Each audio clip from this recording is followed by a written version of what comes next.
bien évidemment, avec tout ce qui se passe, donc toutes les évolutions, on se dit il est important que les entreprises puissent travailler de concert. Exactement. Parce que si elles sont chacune dans un silo, finalement, Exactement. il n'y a rien qui peut se passer pour que vraiment on puisse prendre en main les enjeux climatiques, justement les problèmes sociétaux et sociaux qui peuvent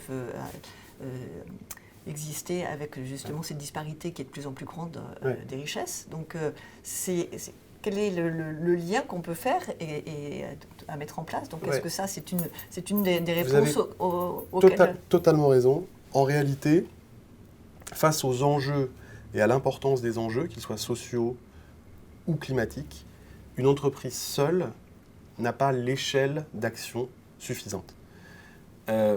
Et on voit que de plus en plus, et c'est pour ça que Danone a été à l'initiative de 2 grandes coalitions, Business for Inclusive Growth sur les inégalités et One Planet Business for Biodiversity pour lutter contre la perte de biodiversité. Dans les 2 cas, il n'y a que le mode de la coalition, c'est-à-dire des entreprises qui parfois sont en concurrence, qui sont des concurrents sur des marchés, s'allient pour le bien. Parce qu'ils savent que vu l'importance des enjeux, seul, c'est pas possible. Et j'ajouterais même, quand les entreprises définissent, par exemple en France, leur raison d'être, le meilleur accélérateur de raison d'être, c'est les coalitions. Parce qu'en réalité, votre raison d'être, vous la déployez réellement quand vous êtes dans une démarche collective avec d'autres entreprises. Et donc je pense que les coalitions, c'est pour demain l'importance de l'impact du business et des entreprises sur des sujets de société, sur des sujets climatiques et sur des sujets sociaux, cela passera par des coalitions et par des collectifs. Les entreprises qui agissent seules, c'est terminé parce que ça n'a pas assez d'impact et parce que par ailleurs, ça a beaucoup moins d'efficacité. En fait, quand vous me parlez de ça, ça me fait penser à tout ce que nous, en tant qu'accompagnants, on fait tout le temps. C'est-à-dire qu'au sein d'une entreprise, s'il n'y a pas de coalition, s'il n'y a pas d'effet de groupe, forcément, le 1 plus 1, il est très, très pauvre. Enfin, c'est chacun dans son coin. Alors que si vous mettez les gens ensemble, la création de richesse, elle est là. Et donc... ce qu'on fait jusqu'à présent au niveau d'une entreprise ou d'une organisation, là, avec les enjeux qui sont devant nous, on est obligé de le faire au niveau mondial. Enfin, en tout cas des grosses structures qui sont capables de se mettre ensemble pour pouvoir faire quelque chose. Et donc, moi, je suis très contente de vous entendre dire ça et de me dire, on va sur le bon chemin. Donc, c'est la dimension de coalition et de collectif paraît indispensable. La deuxième coalition sur la biodiversité, il faut savoir qu'il y a un chiffre qui est très important qui a été sorti par la FAO. Il y a 6000 espèces de plantes potentiellement consommables dans le monde. Il y en a 9 qui représentent 75% de l'alimentation mondiale. Donc il y a un risque systémique en matière de biodiversité végétale cultivée.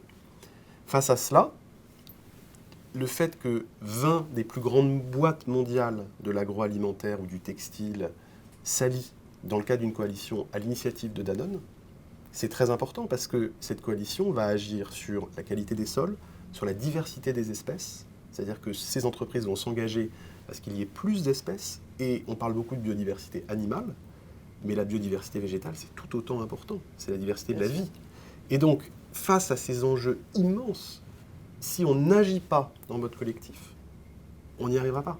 Donc la coalition devient un mode d'action efficace sur l'impact social et environnemental des entreprises. Et comment est-ce que c'est reçu? Parce que c'est toute la difficulté, c'est que justement, des entités qui peuvent être concurrentes, le fait de vouloir se mettre en coalition, parce que maintenant, je pense que d'une façon générale, il y a quand même une conscience planétaire qui est arrivée. Je dirais la population commence à prendre conscience de quelque chose. Et donc, forcément, ce qui était connu depuis très longtemps, puisqu'il y a eu un rapport de Denis Meadows qui date de 1972. Donc c'est très vieux. De se dire, parce que quand je discutais justement avec le directeur de recherche du CNRS, il disait mais en fait on le sait depuis très longtemps, on en parle depuis très longtemps, mais en face personne ne prend en sérieux. Et en fait comme les choses commencent à arriver, forcément les gens se disent il faut faire quelque chose.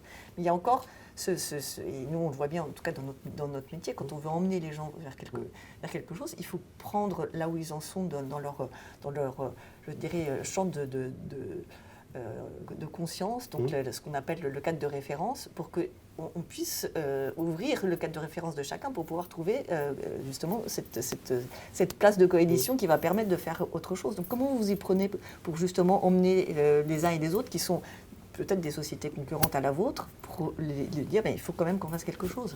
D'abord, vous l'avez dit, il y a une prise de conscience très forte qui est liée un peu au fait qu'on est dos au mur.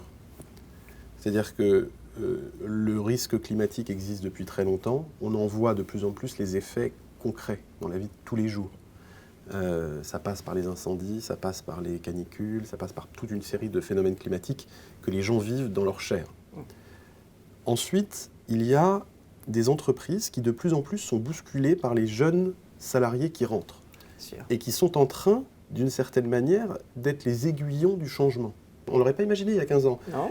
Des gamins, pardon pour l'expression, qui sortent d'école de commerce et qui disent « moi je n'irai pas bosser dans une entreprise qui n'aura pas un impact positif sur l'environnement », c'est formidable, parce que c'est par là aussi que le changement vient. C'est-à-dire que si une entreprise, par elle-même et par les salariés en place, n'avait pas prévu de bouger, c'est les nouveaux entrants, les nouveaux salariés, le marché du travail actuel. Et si une entreprise veut rester attractive, si elle veut continuer à attirer les talents, elle va être obligée de bouger. Donc, d'une certaine manière, que ça se fasse par conviction ou par nécessité, ce qui compte, c'est que le changement est en route. Et le changement est en route parce que ces jeunes qui arrivent dans les entreprises ont des exigences extrêmement fortes. Et c'est formidable. C'est formidable que ça vienne aussi par là.